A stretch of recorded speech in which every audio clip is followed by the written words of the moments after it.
Morning voice എന്ന അനുഗ്രഹീത പ്രോഗ്രാമിലേക്ക് ഏവർക്കും സ്വാഗതം. ദൈവനാമ മഹത്വത്തിനായി ഒരു ഗാനം നമുക്കിപ്പോൾ ശ്രവിക്കാം. എന്നെ സ്നേഹിക്കും തൻ കരങ്ങൾ എല്ലാം നന്മയ്ക്കായി നൽകിയിടുന്നു. എന്നെ സ്നേഹിക്കും തൻ കരങ്ങൾ എല്ലാം നന്മയ്ക്കായി നൽകിയിടുന്നു. എല്ലാറ്റീനും സ്തോത്രം ചെയ്യും, എപ്പോഴും സന്തോഷിക്കും ഞാൻ. എല്ലാറ്റീനും സ്തോത്രം ചെയ്യും, എപ്പോഴും സന്തോഷിക്കും ഞാൻ. തൃക്കരങ്ങൾ എന്നെ നടത്തും, അക്കരെ ഞാൻ ചേരും വരെയും.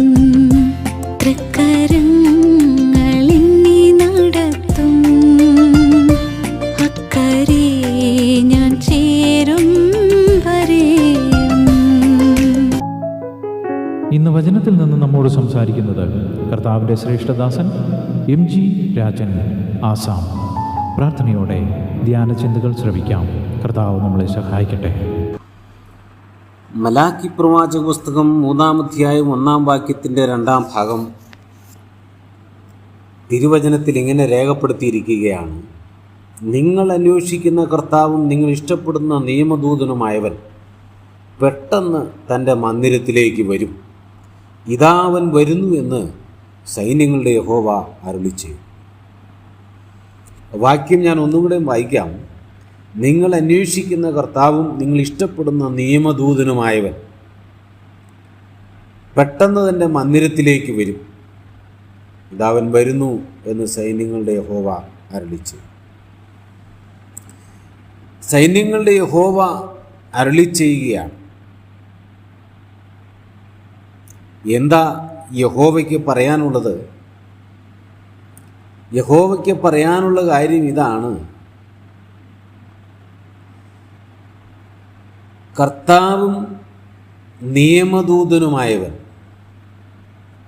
തൻ്റെ മന്ദിരത്തിലേക്ക് പെട്ടെന്ന് വരുന്നു.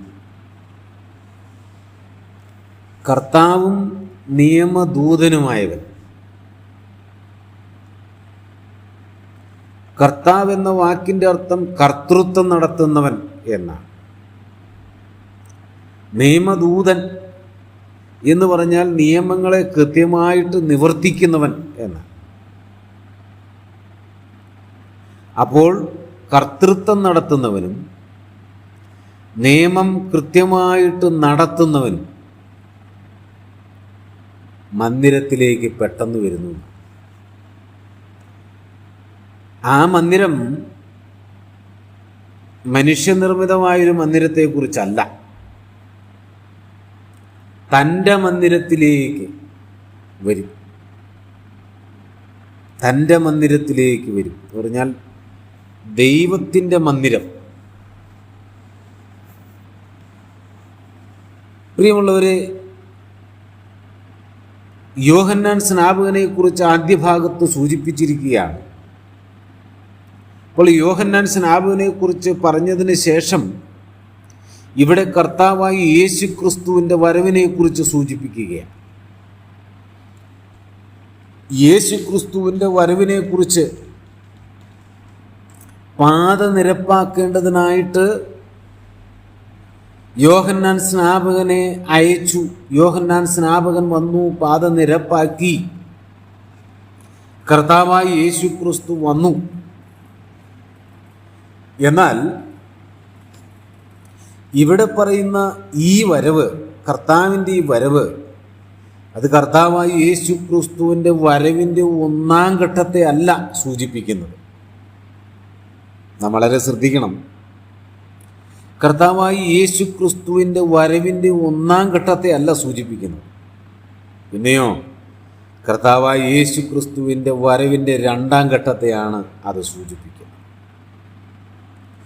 1-ാം ഘട്ടം കർത്താവായി യേശുക്രിസ്തു വന്നു, മനുഷ്യകുലത്തിൻ്റെ പാപത്തിൻ്റെ പരിഹാരത്തിനു വേണ്ടി കാൽവറിയിലെ ക്രൂശിൽ മരിച്ചു, അടക്കപ്പെട്ടു, ഉയർത്തെഴുന്നേറ്റു, സ്വർഗാരോഹണം ചെയ്ത് ഇന്ന് സ്വർഗത്തിൽ വസിക്കുകയാണ്.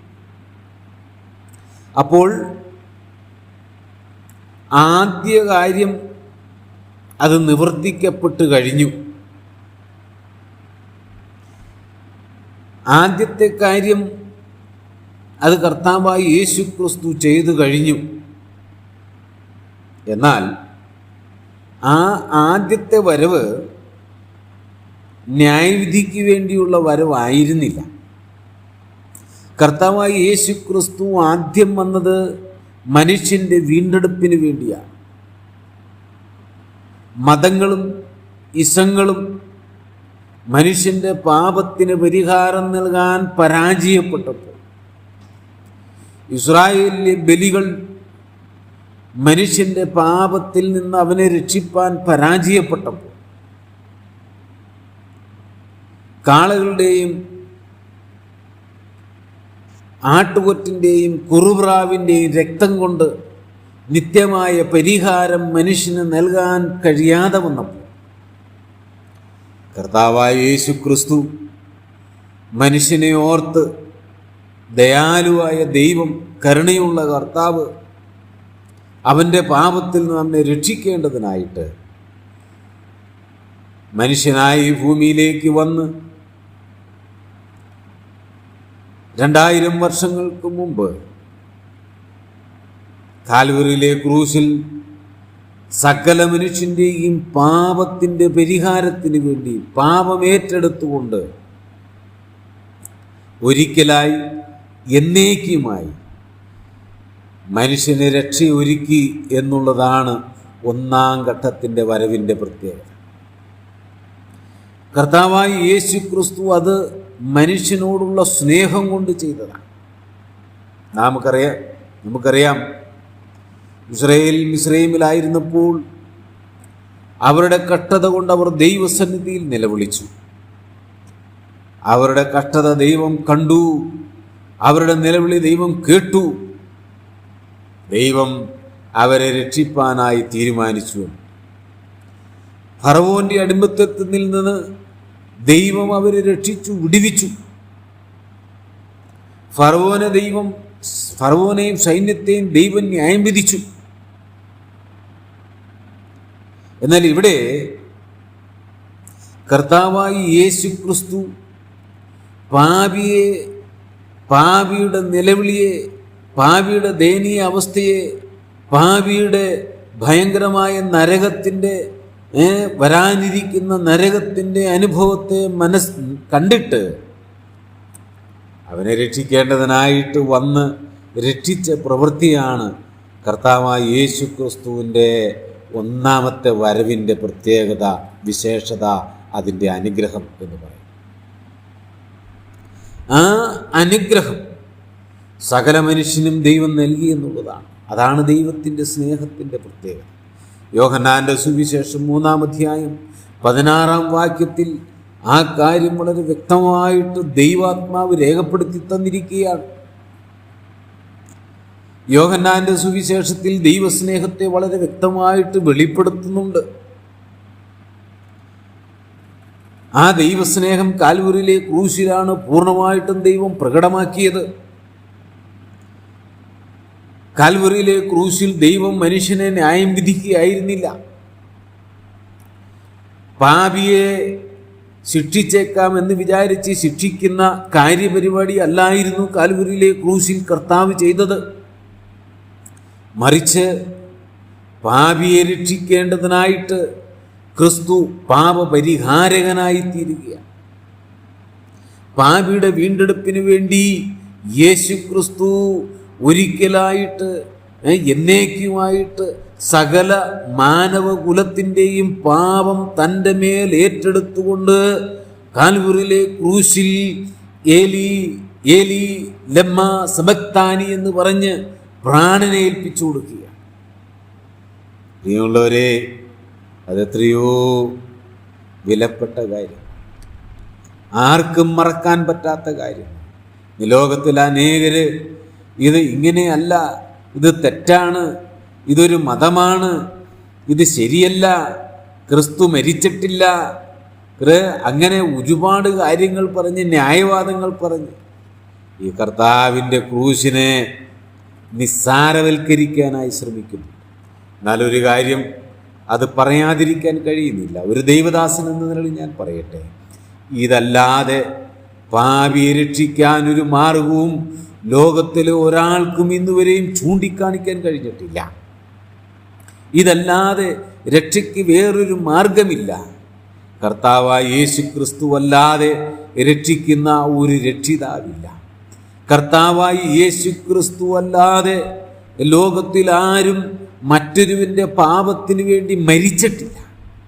കർത്താവായ യേശു ക്രിസ്തു അല്ലാതെ മരിച്ചിട്ട് ഉയർത്തെഴുന്നേറ്റ വേറൊരുവനില്ല.